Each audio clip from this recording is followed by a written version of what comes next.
నమస్తే, నా పేరు శివాజీ.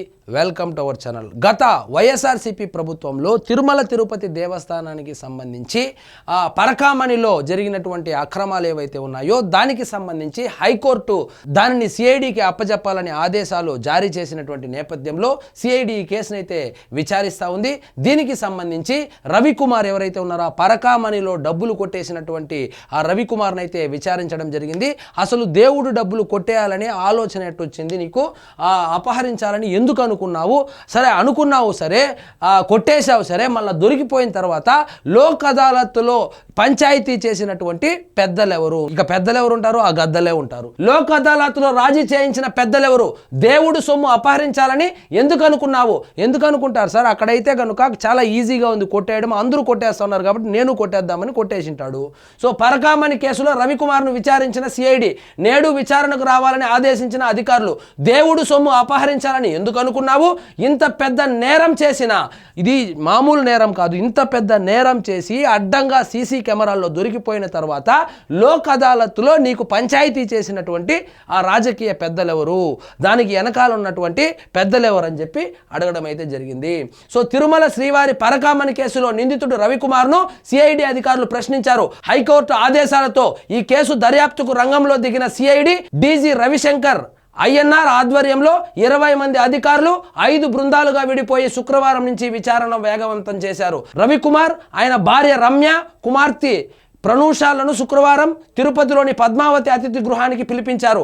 ఉదయం 9:15 నుంచి సాయంత్రం వరకు Ravikumar, INR, SP Gangadhar Rao, legal team Lakshmanarao తదితరులు సుదీర్ఘంగా విచారించారు.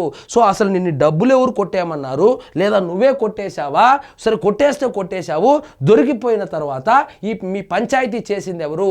ఈయన రవికుమార్ ఏం చెప్తాడంటే, నేను డబ్బులు కొట్టేసినటువంటి మాట వాస్తవమే, నేను నా తప్పు తెలుసుకున్నాను, నేను కొట్టేసినటువంటి డబ్బులు మొత్తము తిరిగి శ్రీవారికి ఇచ్చేస్తానని చెప్పి ముందుకొస్తే వాళ్ళు లోక్ అదాలత్లో, అంటే అప్పట్లో అక్కడ తిరుమల కావచ్చు, తిరుపతి కావచ్చు, ఆ ప్రాంతాల్లో ఎక్కువగా అధికారం చెలాయిస్తా ఉండేది కరుణాకర్ రెడ్డి కావచ్చు, అదేవిధంగా సుబ్బారెడ్డి, చెవిరెడ్డి భాస్కర్ రెడ్డి, ఇలాంటి వాళ్ళ ప్రమేయం లేకుండా ఇంత పెద్ద కేసు లోక్ అదాలత్లో రాజీ చేయించగలుగుతారా అని చెప్పి కోణంలో కూడా దర్యాప్తు అయితే జరుగుతూ ఉంది.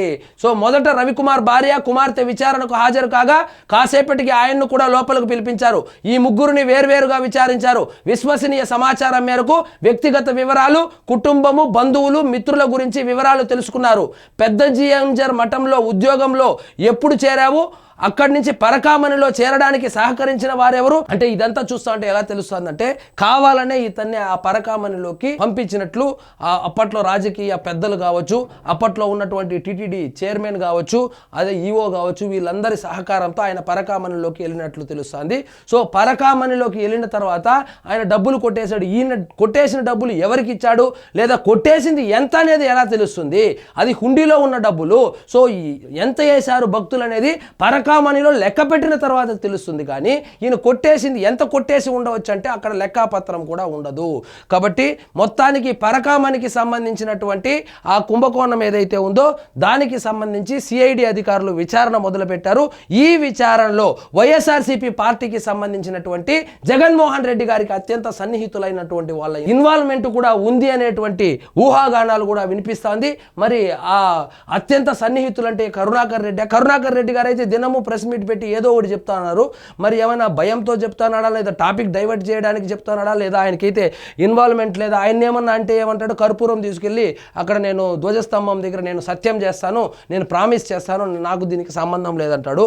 నీకు ధ్వజస్తంభం దగ్గర వెళ్ళి కర్పూరం వెలిగించి సత్యం చేసేటట్టుకుంటే పోలీసులు ఎందుకు, కోర్టులు ఎందుకు, సిఐడి అధికారులు ఎందుకు, సిబిఐ అధికారులు ఎందుకు? ఈ కేసుకు సంబంధించి రవికుమార్ వెనకాల ఎవరు ఉండి నడిపించారు, ఎవరు ఈ లోక్ అదాలత్లో రాజీ చేయించారు, ఆ పెద్దలెవరు కనుక్కునేటువంటి పనిలో సిఐడి నిమగ్నమై ఉంది. తొందరలో గుడ్ న్యూస్ వింటారని కూడా బీజేపీ పార్టీకి సంబంధించినటువంటి ఇప్పట్లో బోర్డు మెంబర్గా ఉన్నటువంటి భానుప్రకాష్ అయితే చెప్పుకొచ్చారు. మొత్తానికి ఈ వ్యవహారంలో సాధారణ జనాలకు అర్థమైంది ఏంటంటే రాజకీయ నాయకులు ఇన్వాల్వ్మెంట్ లేకుండా అప్పట్లో అక్కడ తిరుమల తిరుపతి దేవస్థానంలో చక్రం తిప్పినటువంటి పెద్దల యొక్క ఇన్వాల్వ్మెంట్ లేకుండా ఈ వ్యవహారం లోక్ అదాలత్లో రాజీ అయితే అయ్యిండేటువంటి ఛాన్సే లేదు.